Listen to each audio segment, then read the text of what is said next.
साथियों, EPS 95 minimum pension बढ़ोतरी के एक और वीडियो में आप सभी का स्वागत है। साथियों, जैसा कि हम सभी को पता है, सभी पार्टियों के घोषणा पत्र जारी हो चुके हैं, लेकिन इन सभी में से ईपीएस 95 का मुद्दा नदारद है। बहुत सारी मेहनत करने के बावजूद एनएससी के सारे पदाधिकारियों ने विभिन्न पार्टियों के अफसर कार्यालयों के चक्कर काट कर भरपूर प्रयास किया था कि इनके मैनिफेस्टो में ईपीएस 95 का जो मुद्दा है वो शामिल हो जाए, लेकिन इतनी मेहनत के बावजूद भी किसी भी पार्टी ने ईपीएस 95 और पेंशनों के इस मुद्दे को गंभीरता से नहीं लिया। इसी के प्रत्युत्तर में बहुत सारे ईपीएस 95 के पेंशनर इतने गुस्सा हैं कि वो इस बार के लोकसभा चुनाव में मुंह तोड़ जवाब देने के लिए तत्पर है। इसी की रिलेटेड एक जानकारी आज इस वीडियो में हम साझा करने वाले हैं, जिसमें सरकार और उनके रवैये के बारे में भरपूर भर्त्सना की गई है। तो पूरे वीडियो को आप अंत तक ज़रूर देखिए ताकि इस पूरी जानकारी आप तक पहुंच जाए। और अगर आप एक ईपीएस 95 पेंशनर हैं तो इस वीडियो को अपने मिलने वालों के साथ में ज़रूर साझा करिए, ताकि इस मुहिम को आगे बढ़ाकर सरकार के प्रति रोष जो सारे ईपीएस 95 पेंशनर्स के मन में है उसको फैलाया जा सके और सरकार तक पहुंचाया जा सके। तो यहाँ पर आप देख सकते हैं, ये वो जानकारी है जो हम साझा कर रहे हैं। यहाँ पर लिखा है कि सभी सम्मानित बुजुर्ग ईपीएस 95 पेंशनर्स को आदर सहित प्रणाम। जैसा कि आप को विदित है कि आज देश की सर्वशक्तिशाली और प्रचंड बहुमत की सरकार के मुखिया मोदी जी ने 2024 के लोकसभा चुनाव के लिए अपना बहुप्रतीक्षित घोषणा पत्र यानी मैनिफेस्टो जारी कर दिया है, जिसे मोदी जी की गारंटी का नाम दिया गया है। ये तो लगभग 80% तय है कि आएगा तो मोदी ही, किंतु देश के सर्वशक्तिशाली और अहंकारी पीएम मोदी जी और उनकी सरकार ने बुजुर्ग ईपीएस 95 पेंशनर्स की अंतिम उम्मीद पर अंततः पानी फेर ही दिया।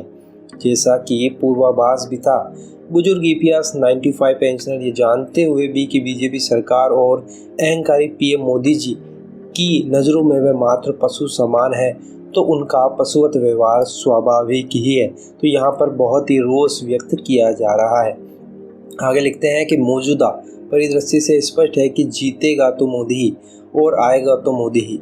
फिर भी इस देश की पवित्र धरती में जन्मे और उम्र के इस पड़ाव में आर्थिक यातनाओं और अभावों का दंश झेलने वाले जीवंत सारे बुजुर्ग ईपीएस 95 पेंशनर्स, उनके परिवारों और परिजनों से पुनः विनम्र प्रार्थना है कि मोदी जी के अन्यायपूर्ण अत्याचारों की पराकाष्ठा को झेलने के बाद भी आपका वोट यदि बीजेपी को जाता है तो आपका इस धरा में मानव तन के रूप में जन्म लेना अभिशाप होगा तथा मृत्यु उपरांत भी आपकी आत्मा मोदी जी की इस अन्यायकारी व्यवस्था का संताप झेलते रहेगी और परलोक में भी आत्मा असंतृप्त रहेगी। तो आप देख सकते हैं साथियों, कितना रोष है अंदर तक, कितने ईपीएस 95 के पेंशनर्स दुखी हैं कि उनके अंदर से उनकी आत्मा से इस तरह के शब्द निकल रहे हैं, इस तरह के अपशब्द और इस तरह के कह सकते हैं कि श्राप जैसे शब्द सरकार के प्रति निकल रहे हैं। आगे ये लिख रहे हैं, इसलिए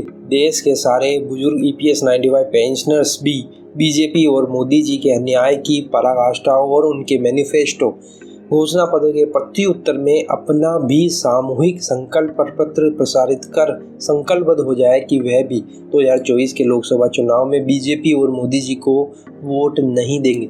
यद्यपि आएगा तो मोदी ही, लेकिन कमल का फूल 2014 और 2019 की भांति रोशन युक्त नहीं होगा, बल्कि मुरझाता हुआ कमल धीरे धीरे अपने अस्तित्व को बचाने के लिए सहारे ढूंढने को मजबूर होकर 2029 में विलुप्त हो जाएगा। इसलिए अब कमल के फूल को सींचने का नहीं, मुरझाने के लिए आपका सहयोग करना होगा। तो साथियों, आप यहाँ पर देख सकते हैं कितना ज़्यादा रोष व्याप्त है सारे ईपीएस 95 पेंशनर्स का। बहुत सारा उम्मीदें लगाई हुई थी, क्योंकि इस बार के जितने प्रयास थे एनएससी की टीम की ओर से, तो इससे लग रहा था कि इस बार बीजेपी सरकार अपने मैनिफेस्टो में से शामिल कर ईपीएस 95 पेंशनर्स को उनका हक ज़रूर दिलाएगी, लेकिन इस बार भी ऐसा ही हुआ। आश्वासन मिलने के बावजूद भी किसी भी तरह का रिजल्ट सामने नहीं आया। तो ये रोष जायज़ है सारे ईपीएस 95 पेंशनर्स का। तो अब देखना ये होगा कि लोकसभा चुनाव में किस तरह से ईपीएस 95 पेंशनर्स का रुख रहता है।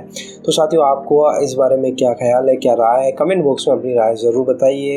ये वीडियो आपको अच्छा लगा तो लाइक शेयर ज़रूर करिए। इसी तरह की वीडियो के लिए आप चैनल को सब्सक्राइब ज़रूर कर लीजिए। तो फिर मिलते हैं। जय हिंद, जय भारत।